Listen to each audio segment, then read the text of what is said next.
जय हिंद बच्चों, आप सभी का अपने YouTube चैनल नमो भारत गणित में हार्दिक स्वागत और अभिनंदन है। बच्चों, आज की क्लास है दो चर वाले रैखिक समीकरण युग्म से प्रश्नावली 3.4। तो प्रश्नावली 3.4 में जो सवाल है आज उसको बताया जाएगा। तो इसमें जो है हम विलोपन विधि का प्रयोग करेंगे। चलिए आज की क्लास शुरू करते हैं।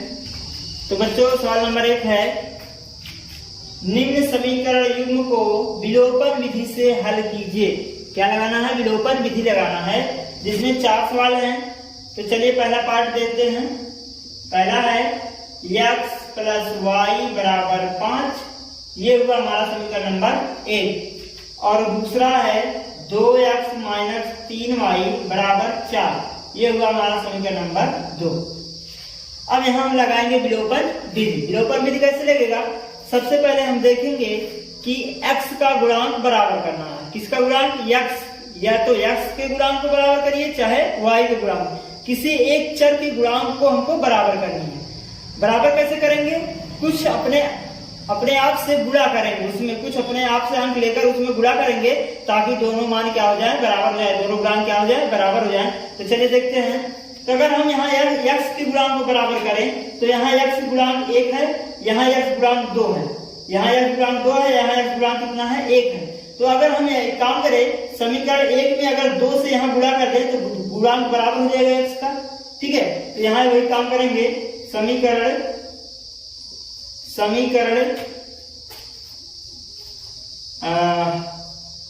1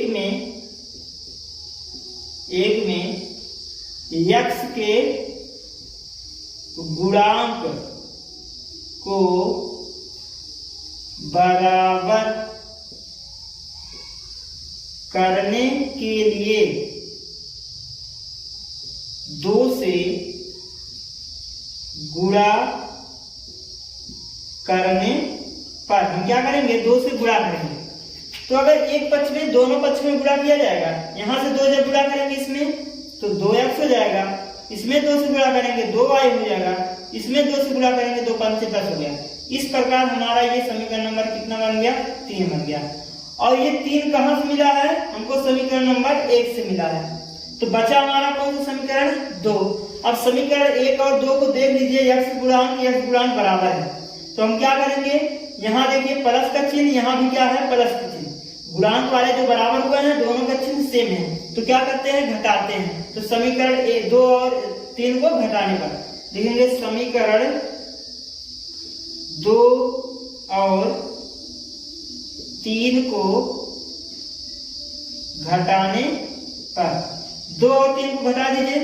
2 हमारा ये है, इसको 2x - 3y = 4, और 3 हमारा क्या है? 2x + 2y = 10। घटाने पे चिन्ह बदल जाता है नीचे वाले का, ये माइनस हो गया, ये भी माइनस हो गया, ये भी माइनस हो गया। ये दोनों सेम है, कैंसिल हो गया। ये भी दोनों चिन्ह क्या है? सेम है। तो 3 और 2 कितना हो जाएगा? 5 हो जाएगा, लेकिन माइनस का चिन्ह रहेगा तो हो जाएगा -5y बराबर 10 माइनस में है, 4 प्लस में है। 10 में से 4 घटाएंगे और माइनस में से घटा रहे तो माइनस का चिन्ह लगाएंगे, आएगा कितना?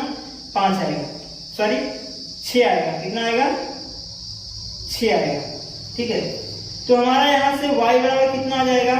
माइनस माइनस कैंसिल कर सकते हैं, तो 6 बटे क्या लिख सकते हैं? 5 लिख सकते हैं। यहाँ से हमारा जो y का वैल्यू आया है वो कितना आया है? 6/5 आया है। कितना आया है? 6/5 आया है। अब हम क्या करेंगे? जो y का वैल्यू आया समीकरण 1 में रख लीजिए, चाहे 2 में रख लीजिए, y का वैल्यू आ जाएगा। यहां लिखेंगे समीकरण 1 में y बराबर 6/5 रखने पर रख लीजिए। एक हमारा कहाँ है? ये वाला है। एक वाला लिख देते हैं x + y = 5। हमारा ये 1 था समीकरण, इसमें रखेंगे x + y के स्थान पे क्या रखेंगे? 6/5 बराबर हो गया 5। x बराबर, ये अचर पद है, इसको उधर भेज देंगे तो माइनस बन जाएगा, -6/5 हो गया, उधर गया। x बराबर हो गया, इसका बटा 1 कर लेते हैं, इसका गुणा यहाँ, इसका गुणा यहाँ, नीचे गुणा नीचे, तो 25 हो जाएगा।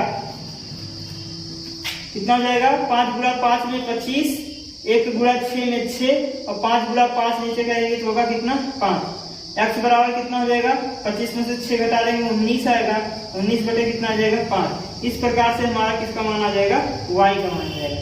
तो ये हमारा x और y का मान हो जाएगा, जो कि आंसर हो जाएगा। तो बच्चों ये पहले क्वेश्चन का पहला पार्ट था। अब देखेंगे दूसरा पार्ट।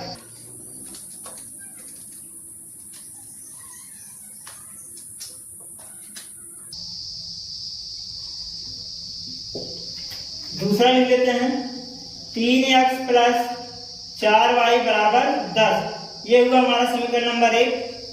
और दूसरा है 2x माइनस 2y बराबर 2। ये हुआ समीकरण नंबर हमारा 2। अब हम क्या करेंगे, समीकरण 1 और 2 से देख लीजिए, इसमें गुणांक किसका बराबर नहीं है, किसी का नहीं है। तो गुणांक को बराबर करने के लिए देखिए, अगर हम x का गुणांक बराबर करें तो x का गुणांक 3 है, यहाँ x गुणांक कितना है 2 है। तो अगर इसमें हम 2 से गुणा कर दें तो 6 हो जाएगा, और इसमें अगर हम 3 से गुणा करें तो ये भी 6 हो जाएगा। तो हम क्या करेंगे, एक में कैसे गुणा करें, 2 से, और 2 में कितने से गुणा करें, 3 से। ये अपने मन से सोचना, गुणांक को बराबर करने के लिए कितने से हम गुणा करें। तो यहाँ लिखेंगे समीकरण 1 में कितने से गुणा कर दें, 2 से, तथा समीकरण 2 में कितने से, 3 से गुणा करने पर हम क्या करेंगे, गुणा करेंगे। तो 1 में हमको 2 से गुणा करनी है, तो 1 में 2 से गुणा करें, 2 तिहाई 6x हो जाएगा, 2 से गुणा करेंगे 4y हो जाएगा, 2 से गुणा करेंगे 20 हो जाएगा। क्लियर। 2 में आइए 3 से गुणा करेंगे, 2 तिहाई 6 हो जाएगा, और 2 दूनी 4 हो जाएगा, 2 तिहाई 6, यहाँ भी हो जाएगा 2 तिहाई 6y हो जाएगा, और बराबर 2 तिहाई 6 हो जाएगा। ठीक, इस प्रकार से ये हमारा समीकरण नंबर 3 मिल गया, और ये हमारा समीकरण नंबर कितने मिल गया, 4 मिल गया। अब क्या करेंगे, समीकरण 3 और 4 को देखा जाए तो इनके x गुणांक बराबर हो गए, जो कि चिन्ह क्या है, सेम है, प्लस प्लस है। तो अगर चिन्ह सेम मिले तो क्या करते हैं, घटा देते हैं। यहाँ लिखेंगे समीकरण 3 और 4 को घटाने पर, समीकरण 3 और 4 क्या कर देंगे, घटा देंगे। तो हमारा समीकरण 3 वाला यहाँ है, इसको लिख देते हैं 6x प्लस 8y बराबर 20, और इसको लिखेंगे 6x माइनस 6y बराबर 6। घटाएंगे तो चिन्ह बदलेगा, माइनस हो गया, प्लस हो गया, ये भी माइनस हो गया, ये दोनों कैंसिल हो गया, प्लस प्लस दोनों है, तो 8 6 कितना होता है, 8 6 14 होता है, 14y हो जाएगा। और ये माइनस है, और 20 क्या है, प्लस है, तो 20 में से 6 घटाएंगे कितना आ जाएगा, यहाँ पर 14 आ जाएगा, 14 6 20 होता है। तो y बराबर हमारा कितना आ जाएगा, 14 बटे 14। तो y बराबर हमारा कितना आ गया, 1 आ गया। इस प्रकार से हमारा y का मान आ गया। अब किसका मान निकालेंगे, x का। y का मान समीकरण 1 या 2 में रख लेते हैं। y का मान समीकरण 1 में रखने पर क्या करेंगे, समीकरण 1 में रखेंगे। समीकरण 1 लिख लेते हैं, 3x प्लस 4y बराबर 10। ये हमारा समीकरण 1 था। y के स्थान में 1 रखेंगे, 3x प्लस 4 गुणे 1 हो जाएगा बराबर 10। तो 3x बराबर हो जाएगा 4 1 के 4 होता है, और 4 उधर जाएगा तो माइनस बन जाएगा, 10 माइनस 4 हो जाएगा। तो 3x बराबर कितना हो जाएगा, 6। और x बराबर कितना हो जाएगा, x बराबर 6 बटे 3, और 3 दूनी 6 होता है, x बराबर कितना आ गया, 2। इस प्रकार से x और y का मान हमारा आ जाएगा। ठीक है, तो ये दूसरा पार्ट था। अब देखेंगे तीसरा पार्ट।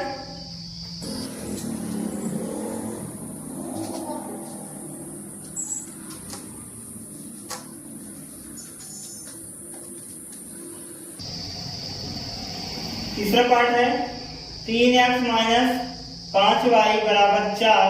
ये हुआ हमारा समीकरण नंबर 1। और 9x बराबर 2y प्लस 7। इसको हम थोड़ा हल कर लेते हैं। इसको हम लिख सकते हैं 9x माइनस 2y बराबर 7। ये हुआ हमारा समीकरण नंबर 2। समीकरण 1 और 2 हो गया। अब यहाँ गुणांक देखेंगे, बराबर करेंगे गुणांक। यहाँ x गुणांक 9 है, यहाँ x गुणांक 3 है। तो अगर इसमें हम 3 से गुणा कर दें तो गुणांक हमारा बराबर हो जाएगा x का। तो समीकरण 3 में समीकरण 1 में 3 से गुणा करने पर क्या कर देंगे, गुणा करने किसमें, समीकरण 1 में गुणा करिए। जब 1 में गुणा करेंगे तो 3 त्रिक का 9 हो जाएगा। 1 में 3 से गुणा करना है, 3 त्रिक का 9 हो जाएगा, 3 5 15y हो जाएगा और 3 चौक 12 हो जाएगा। इस प्रकार से ये हमारा समीकरण नंबर कितना बन गया, 4 बन गया। और ये 4 हमारा कहां से मिला है, 1 से मिला है। तो 1 को छोड़िए, बचा कितना, 2 और 3 को हम क्या करेंगे, घटा लेंगे, क्योंकि यहाँ चिन्ह सेम है इसलिए घटाएंगे। तो यहाँ लिखेंगे समीकरण 2 और 3 को घटाने पर तो पहले 2 को लिख लेते हैं, 9x माइनस 2y बराबर 7। फिर 3 को लिखते हैं 9x माइनस 15y बराबर 12। घटाने का चिन्ह बदलेगा, माइनस प्लस माइनस, ये कैंसिल हुआ, प्लस 15 है और माइनस 2 है। तो 15 में से 2 घटा लीजिए, 15 में से जब 2 घटाएंगे तो आएगा 13y और ये 12 माइनस में है, 12 किसमें, माइनस में है। 12 में से 7 को घटा लेंगे, कितना आ जाएगा, 7 5 12 हो जाएगा। अब ये हमारा माइनस में से घटाएंगे तो माइनस लिखेंगे, 13 क्या है, गुणे में उधर जाएगा, भाग बनेगा, तो y बराबर कितना हो जाएगा, माइनस 5/13। इस प्रकार से हमारा y का मान हो जाएगा। अब क्या करेंगे, x चर का मान निकालेंगे। समीकरण 1 या 2 में y की वैल्यू ले जाकर रख देंगे। तो y का मान समीकरण 1 में रखने पर समीकरण 1 में रख देते हैं। समीकरण 1 हमारा पहले यहाँ इसको लिख लेते हैं, 3x माइनस 5y बराबर 4। 3x माइनस 5, y का मान कितना है, यहाँ पर रख देते हैं, माइनस 5/13 यहाँ रखेंगे, बराबर कितना हो जाएगा, 4। तो 3x माइनस गुणा प्लस हो जाएगा, 25, यहाँ प्लस कितना हो जाएगा, 25/13 बराबर कितना, 4। ये प्लस है, उधर जाएगा माइनस बन जाएगा, तो 3x बराबर हो जाएगा 4 माइनस 25/13। इसको थोड़ा और हल करते हैं। 3x बराबर कितना हो जाएगा, इसका बटा 1 करके तिरछा गुणा कर लेते हैं। 13 का गुणा 4 में करेंगे, 13 चौका 52 हो जाएगा, माइनस 25 और बटे कितना हो जाएगा, 13। तो 3x बराबर हमारा कितना आ गया, इसको घटा लेते हैं, 12 में से 5 घटाएंगे 7 आएगा, 4 में से 2 गया 2, बटे कितना हो गया, 13। इसका गुणा कर लेते हैं, x बराबर हो जाएगा 27/13 गुणे 3। तो x बराबर हो जाएगा 27/13 दिया 39। इस प्रकार से हमारा x और छोटा भी कर सकते हैं। x बराबर, इसको काटेंगे तो 3 9 27 और 13 दिया 39। तो ये हमारा इस प्रकार से x का वैल्यू आ जाएगा। तो ये x का वैल्यू हो गया, ये y का वैल्यू हो गया। तो ये क्वेश्चन नंबर 1 का तीसरा पार्ट था। अब देखेंगे चौथा पार्ट।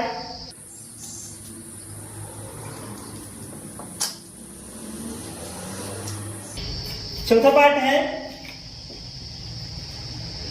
x/2 प्लस 2y/3 बराबर -1।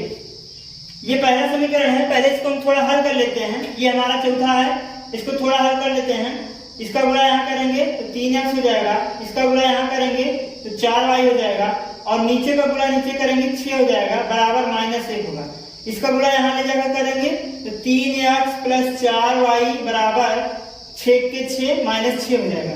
इस प्रकार से ये हमारा समीकरण नंबर 1 हो गया। अब यहाँ दूसरा हल करते हैं। दूसरा क्या था, x माइनस y/3 बराबर 3। इसका बटा 1 कर लेते हैं। 3 का गुणा x में 3x, 1 गुणा y में y और बटे 3 के 3 बराबर कितना हो जाएगा 3। इसका गुणा यहाँ कर देते हैं तो ये हो जाएगा 3x माइनस y बराबर 3 त्रिक 9। ये हुआ हमारा समीकरण नंबर 2। अब हम समीकरण 1 और 2 में देखेंगे, क्या देखेंगे कि इसके गुणांक को बराबर करनी है। यहाँ देखिए 3x भी है, 3x के गुणांक क्या है, दोनों बराबर है। तो हमको गुणांक बराबर करने की जरूरत नहीं है। तो यहाँ क्या करेंगे, यहाँ जो प्लस निशान है, ये भी प्लस है, चिन्ह क्या है, सेम है। तो हम क्या कर देंगे, दोनों को घटा देंगे। यहाँ लिखेंगे समीकरण 1 और 2 को घटाने पर समीकरण 1 और 2 को घटाने पर समीकरण 1 क्या है, 3x प्लस 4y बराबर -6। समीकरण नंबर 2 कितना है, 3x माइनस y बराबर 9। चिन्ह बदल जाएगा क्योंकि घटा रहे हैं, तो ये हुआ माइनस, ये हुआ प्लस, ये हुआ माइनस, ये दोनों कैंसिल हो गया, सेम सेम था प्लस माइनस। ये देखिए प्लस प्लस है, 4 और 1 5y हो जाएगा बराबर, ये भी माइनस माइनस है तो माइनस, और 9 और 6 कितना होता है 15 होता है, ये हो जाएगा 15। y बराबर कितना हो जाएगा माइनस 15/5 हो जाएगा, और 5 3 15 होता है, y बराबर -3 आ गया। इस प्रकार से हमारा y का मान आ गया। अब क्या करेंगे, x की वैल्यू निकालेंगे। x का मान समीकरण नंबर 1 में या फिर 2 में रख लेते हैं। 1 में रख लीजिए, समीकरण 1 में y बराबर -3 रखने पर, -3 रखने पर y बराबर 1 में रखना है, 1 को पहले लिख लेते हैं, 3x + 4y बराबर -6। यहाँ रख लेते हैं 3x + 4y, y को मान -3 तो -3 लिखेंगे बराबर -6 होगा। और आगे करेंगे तो हो जाएगा ये 3x - 4 में 3 से गुणा करेंगे, 4 3 12 हो जाएगा, और माइनस और प्लस का गुणा होता है माइनस, तो -12 हो जाएगा बराबर -6 हो जाएगा। तो 3x बराबर हो जाएगा -6, ये उधर गया -12 तो उधर जाएगा +12 बन जाएगा, 12 हो गया। तो 3x बराबर हो जाएगा, 12 से 6 घटाएंगे तो 6 आएगा, x बराबर हो जाएगा 6/3, और x बराबर कितना हो जाएगा 2। इस प्रकार से हमारे ये x की वैल्यू आ जाएगी। तो ये x की वैल्यू हो गई, और ये हो गई हमारी y वैल्यू। तो ये प्रश्न वाले 3.4 के पहले क्वेश्चन थे, जिसमें 4 क्वेश्चन था जो कि पूरा हो गया। तो आज की क्लास बच्चों बस यहीं तक, अगले क्लास में इसका अगला सवाल बताया जाएगा। तो अगर बच्चों ये क्लास आपको अच्छा लगा हो तो लाइक और सब्सक्राइब करिएगा। धन्यवाद। जय हिंद बच्चों।